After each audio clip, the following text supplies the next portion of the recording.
Amigos de nuestras redes sociales, nuevamente conectamos con ustedes con otra entrevista de Principalía, aquí, en la plataforma de mayor importancia en materia política que tiene el mundo entero, no solo República Dominicana, que siempre estamos conectados con nuestros dominicanos, la diáspora que siempre está escribiendo, se está integrando, está dándole a la campanita y está también suscribiéndose. Sigan suscribiéndose, señores, para seguir que este proyecto se mantenga en las expectativas de todos ustedes. Hoy tenemos en la mira a un extraordinario hombre de la sociedad dominicana, como es Gilbert y más. Aquí hablamos de política, hablamos de deporte y de todo y de economía también. Sin antes decirles que visiten a ML Vestimentas para que ustedes salgan bien vestidos a las calles, la gente lo pondere y se vean bonitos.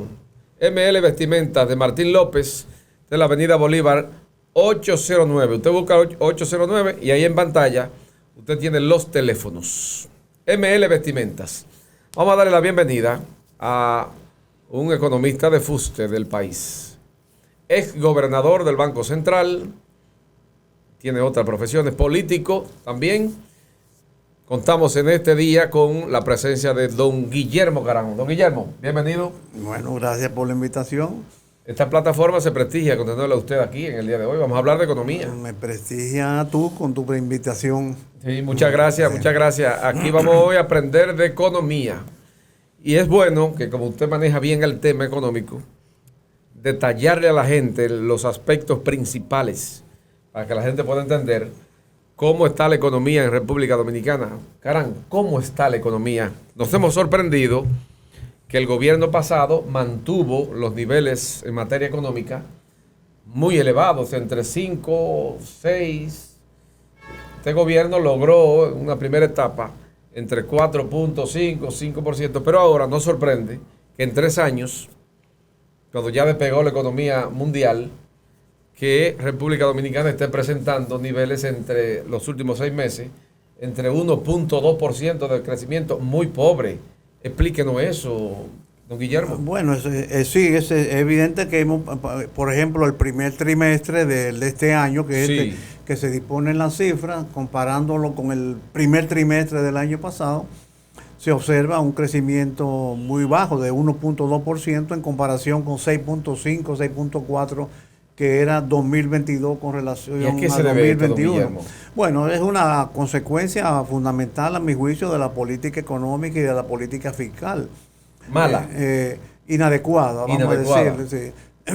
Porque pienso que estamos en un momento donde lo que se necesita es aumentar la producción, aumentar la oferta, para de esta manera, por el principio es elemental de economía, de oferta y demanda. Oferta y demanda. A mayor producto, a mayor oferta, los precios tienden a bajar.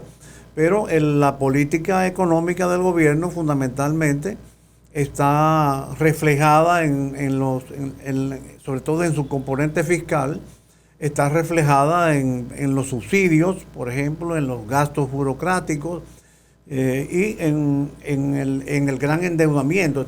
Se está cultivando la cultura, inclusive cuando uno oye a los funcionarios, sí, como con mucha elegancia, el manejo de pasivos. El manejo de los pasivos. Sí. Ya es una modernidad del Partido Revolucionario Moderno, ¿no?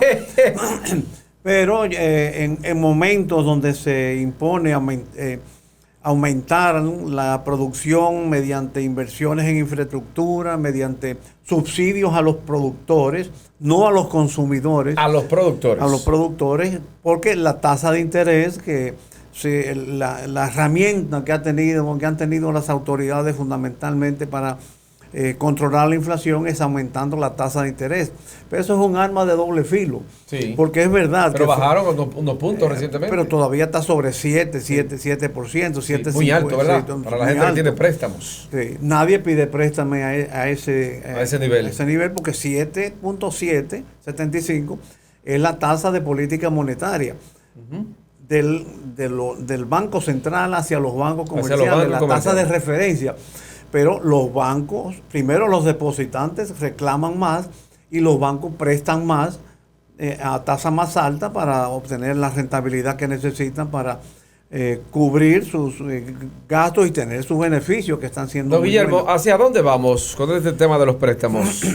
El gobierno ha tomado entre 25 mil millones de dólares, más o menos, esa es la cifra. Bueno, vamos a verlo en términos de porcentaje con el del Producto Bruto Interno. Porque, sí.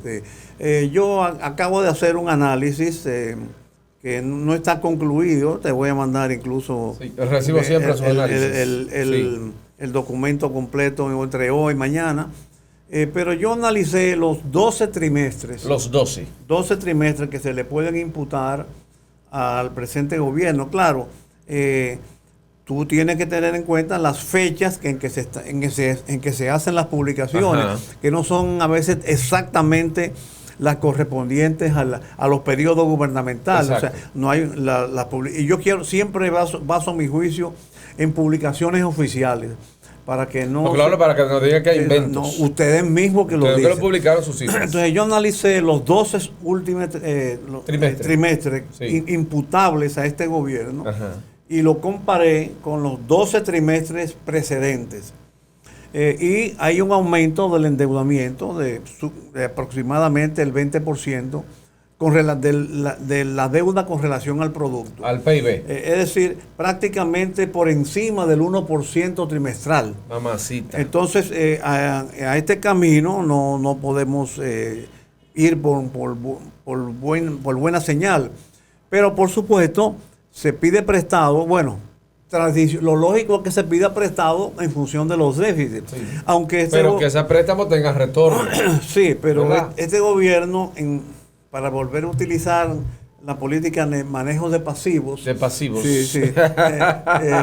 Que ya no es cancelado, sino desvinculado también. Le han cambiado el término. Exacto, sí. Ha tenido como la herramienta, sí, o ha introducido en el lenguaje político-económico, uh-huh, el concepto exaltado de manejo de pasivos como si eso fuera una gran cosa, sí, cuando lo correcto hubiera sido que tú no tuvieras que manejar pasivos, que tú no tuvieras que manejar deuda. Exacto.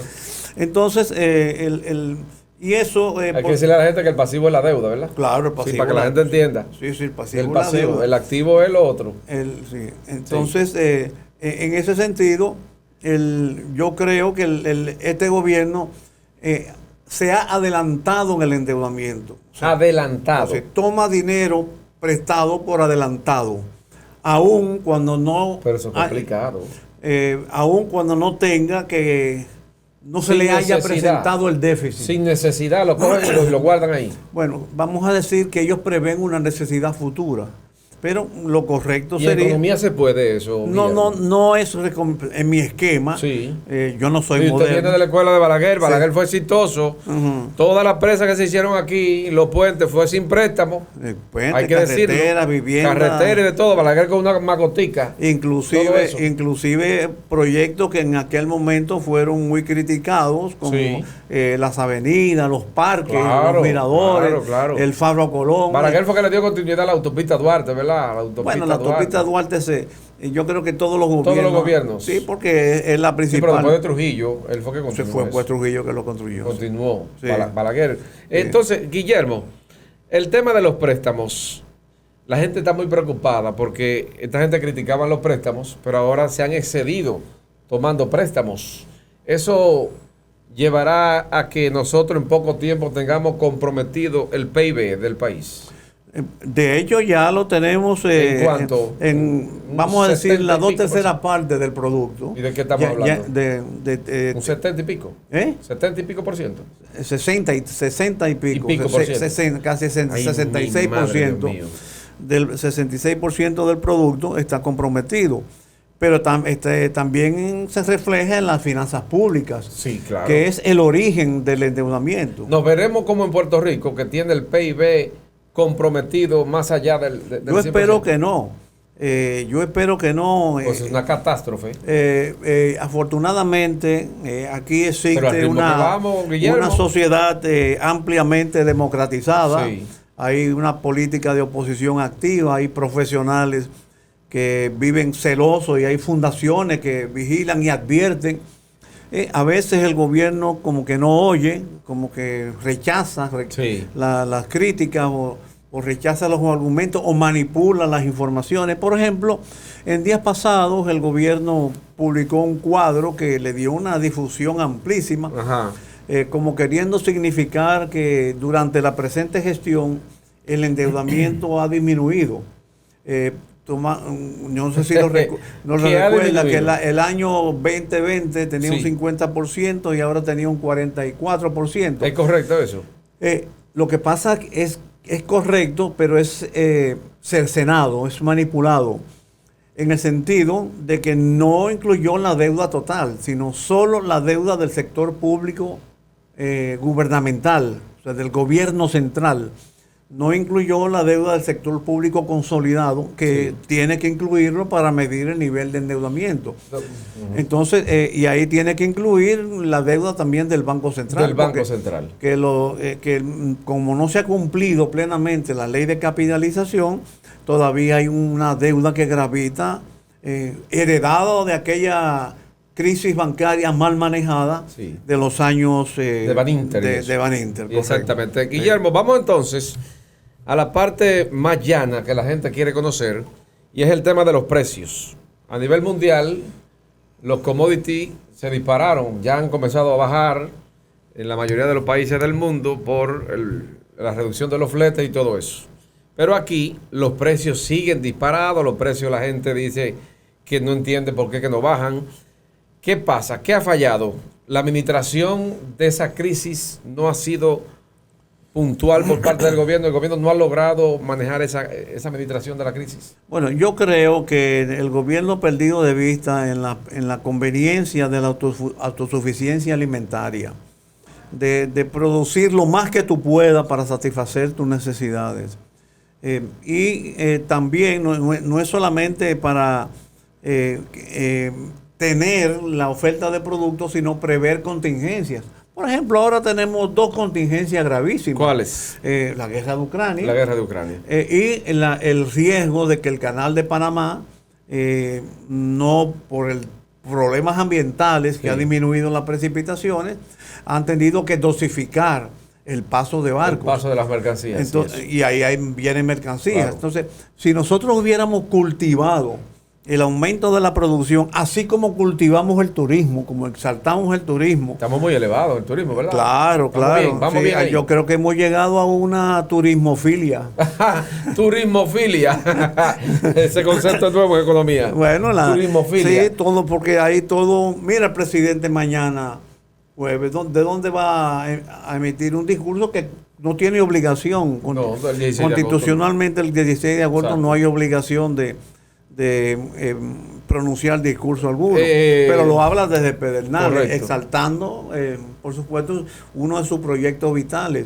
Entonces, yo creo que así como se han volcado las atenciones gubernamentales para apoyar el turismo, también la agricultura, la industria deben ser abordadas, porque tú te explicas cómo es posible que aquí haya escasez o encarecimiento de azúcar, teniendo tierras que en el pasado se cultivaron de caña. Lamentablemente se desmantelaron los ingenios, pero tú puedes reponerlo. Pero, Carán, la mayoría de los productos agrícolas han subido. Por ejemplo, el ñame, la batata, la yuca, todo eso está disparado. ¿A qué se debe? A la desatención de las políticas gubernamentales, al alto costo del dinero, que hace inaccesible los préstamos a los productores. Porque ¿qué es lo que pasa cuando tú tienes tasas de interés altas? ¿No? En primer lugar, los que tienen dinero, por ejemplo, vamos para fines de ilustración, las tasas de interés se han mantenido este año, suponte en el 8%. 8%. Bueno, ¿qué pasa? Si tú tienes $1 millón y dices, bueno, yo quiero invertirlo en algo, tú tienes que la tasa de interés básica es 8%, pero el Estado te compra títulos. Pues ahí es que vamos al tema de manejo de pasivos. Ya la economía que se ha desarrollado, y no solamente de este gobierno, eso viene de atrás, pero ahora se ha cultivado con sofismas, ¿no? con elegancia con la consigna del manejo de pasivos. Bueno, Sí. ¿qué pasa? Que el que tiene 1 millón de pesos y el gobierno emite un bono, emite títulos al 10%, piensa, bueno, pero ¿y para qué yo me voy a arriesgar en un proyecto Exacto, a agrícola comprometerse así. que a lo mejor no llueve o a lo mejor llueve mucho, que no tengo mano de obra, que no consigo mercado, Que no tenemos seguro. que no seguro, bueno, y a lo mejor la rentabilidad, porque para tú pagar la tasa de interés con que están prestando a los productores, 12%, porque hoy es el Banco Central. Y no había tasa cero desde el Banco Agrícola, que el gobierno al principio... Pero no ha impactado, como tampoco impactó aquel programa Siembra. Sí. Tú recuerdas que nombraron a Faña Sí. administrador. Y Faña creo que renunció de eso. Y renunció porque no le daban recursos. Sí. Y yo no sé de dónde salió. Faña renunció porque no sembró. Bueno, entonces, para seguirte el razonamiento, o sea, el que tiene dinero dice, bueno, se desalienta con una tasa de interés alta para invertir en un proyecto agrícola, por ejemplo, o industrial. Pero además los bancos también, si los bancos van a tener un cliente que pueden prestarle 100 millones de pesos como el Estado, que con la garantía del Estado, cómodamente, porque ni siquiera, por ejemplo, a un préstamo agrícola tú tienes que enviarle un técnico, un tasador, un programador. Para enseñarlo. Pero cuando el Estado convoca bonos, es por internet que se hacen. Exactamente. Te ofrecen tasas. Entonces, los bancos prefieren prestarle a un solo cliente 100 millones de pesos, ese cliente es el Estado, que se lo garantiza. Hacer 100 préstamos de 1 millón de pesos a los productores. Porque está disperso. Entonces, todo eso va desalentando. Eso es por el lado de la producción. Por el lado también de la comercialización. Hay un problema de que no hay los mecanismos adecuados de comercialización, y Inespre se ha reducido a programas sociales, cuando la filosofía original de Inespre es garantizar un precio rentable a los productores, que le llegue a los productores, para venderlo a los consumidores. Y ahí, si hay una pérdida de Inespre, ahí entra el subsidio a la producción. Guillermo, usted es un experto en materia económica y fue gobernador del Banco Central y pasó por varios procesos de reelección con el gobierno de Balaguer, ¿verdad? Usted conoce bien eso. El presidente anunció que va a buscar la reelección. 4 años más. ¿Usted entiende que el tema de los precios pudiera frenar un éxito en su proceso reeleccionista? Por supuesto, mira, acabamos de tener una experiencia extraña y digo ¿Sería negativo para él con el aumento? Claro, evidentemente. ¿No la gana? Bueno, ya eso dependerá de lo que haga la contraparte. Sí. Porque un candidato no gana solamente por sus buenas acciones, sino por las buenas acciones o los errores de sus competidores. Pero con comida cara es difícil. Sí, Guillermo. Pero indudablemente el oponente principal, que es Leonel Fernández, también sufrió de eso. Entonces, yo creo que depende cómo se manejen ellos, cuál es su... Pero Leonel ganó la reelección en el 2008. Sí. Pero lo que te iba a poner el ejemplo, el caso de Argentina. Sí. Por los precios en Argentina. Pero mira ahora, hay un outsider que salió ahora. Sí. Que ganó el 30% de la primaria, eso es peligroso. Pero, bueno, yo creo que lo importante es el mensaje que se le ha dado al gobierno. Para mí no está segura su repostulación, porque los otros también ganaron 27 y 28, y si se alían, él lo gana. Exacto. Pero todavía falta mucho. Pero indudablemente te refleja cómo los precios inciden en la política, cómo la economía, cómo el empleo también, porque ese es otro ingrediente. ¿El desempleo cómo está ahora mismo, Guillermo? Anda abajo. El problema del empleo en la República Dominicana es la informalidad. Sí. O sea, el 57% de los empleos son informales. Mamacita. Eso significa, si los trabajadores son informales, los empleadores lo son. Sí. Eso significa que más de la mitad de los agentes económicos no contribuyen al sistema tributario y además esos trabajadores son demandantes de servicios sociales que tiene que brindarle el Estado, como la salud y la seguridad social, que si tuvieran inscrito en la seguridad social, el Estado se liberaría y disminuirían los gastos. Pero eso no está sucediendo. Estamos teniendo una política tributaria, Sí. Porque para mí lo que más empuja la informalidad es este sistema tributario tan complicado, tan altas tasas, con tanta burocracia. Se la ponen difícil a los emprendedores. Exacto, se la ponen muchos impuestos, tasas altas, procedimientos complicados. A cada rato tú recibes una nota que no tiene sentido. Don Guillermo, decía el profesor Juan Bosch que si la economía va bien, la política va bien. 1.2% de crecimiento, eso pudiera garantizar un éxito en la reelección cuando se le cae la economía. Te repito, depende. Depende si el gobierno toma la señal de que tiene que revisar algo o si el gobierno... Y lo que falta, pudiera él enderezar eso. Pero claro. Lo que falta, de aquí a mayo de 2024. O déjame completarte la idea para contestar entonces esta pregunta. O si, por ejemplo, que es mi temor, porque que el gobierno no se dé cuenta, no quiera entender que hay una desaceleración económica y que esa desaceleración económica tiene que ser impulsada por una política económica y fiscal diferente a la que está tomando. Por eso yo en una ocasión, o he dicho varias veces, que aquí no es tanto cambiar de políticos, aquí lo que hay que cambiar es de políticas. Por ejemplo, cambiar la política de subsidiar el consumo para subsidiar la producción.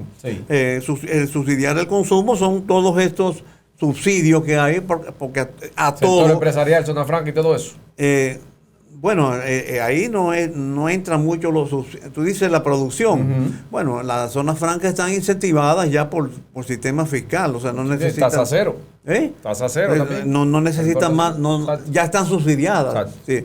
Es una producción subsidiada, pero lo que hay que revisar esa política de subsidiar la producción en lugar del consumo, que incluso permitiría que el Banco Central siguiera rebajando las tasas de política monetaria hasta los niveles que existió un tiempo de 2, 3 y 4%. Exactamente. Guillermo, nos quedan un par de minutos para concluir esta interesante conversación en este podcast de Gilbert y más.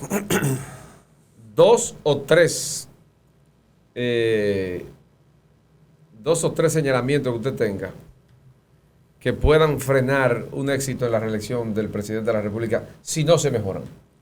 Que puedan frenar un éxito de la reelección. Exactamente. Bueno, creo que lo hemos hablado. Yo creo que el presidente tiene que entender que hay una desaceleración económica, que la hay, a menos que las cifras del trimestre, del semestre del año demuestren lo contrario. Y que para reactivar esa economía necesita cambiar de políticas, de política económica y fiscal. Eso en primer lugar. En segundo lugar, tiene que reducir los gastos para reorientarlo y eliminar la tendencia al endeudamiento, que eso lo ha dicho el Fondo Monetario, no yo. Una política fiscal conducente a la desaceleración de la deuda. El Fondo sugirió una reforma fiscal. Sí, bueno, pero como ya es muy tarde y los gobiernos le tienen miedo a la reforma fiscal equivocadamente. Le tienen miedo. Porque entienden que reforma fiscal automáticamente es aumento de impuestos. Y no es así. La reforma fiscal más trascendental que se ha hecho en el país la hicimos los reformistas en el 92 y en lugar de aumentar los impuestos los bajamos. Entonces, pero todavía los gobiernos piensan eso. Y finalmente atacar el lado de la tributación para eliminar o reducir o disminuir la informalidad.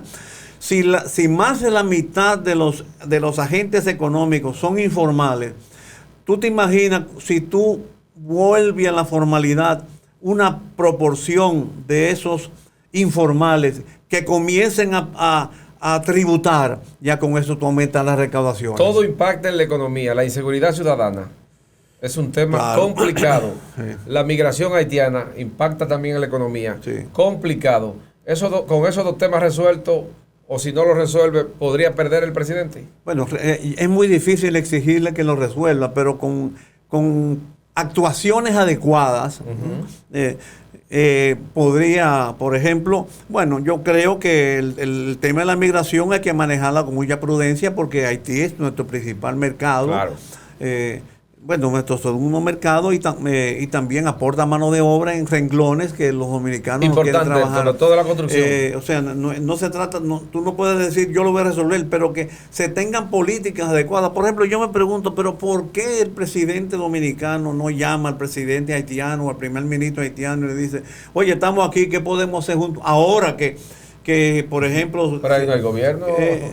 Pero hay un primer ministro que las Naciones Unidas la ha reconocido, que el Fondo Monetario no cumple, y que África va a mandar... Los acuerdos no cumplen. Y que África va a mandar fuerzas. Sí. Entonces, y la seguridad ciudadana entender que no es cuestión de reuniones y uniformes, cambio de uniformes, no, es una conducta que tiene que hay que cambiar, que está enraizada en la población. Guillermo, muchísimas gracias con esta conversación amena e importante en esta plataforma. Así usted tiene que volver otra vez porque tenemos que abordar más adelante otros temas económicos. Cuando tú quieras, tú sabes que tú eres una de mis debilidades. Muchas gracias. Señores, manténgase ahí que venimos con otras entrevistas igual de esta con mucha importancia. Suscríbanse, escriban y también critiquen, que no hay problema con eso. Nosotros aquí estamos abiertos. Seguimos.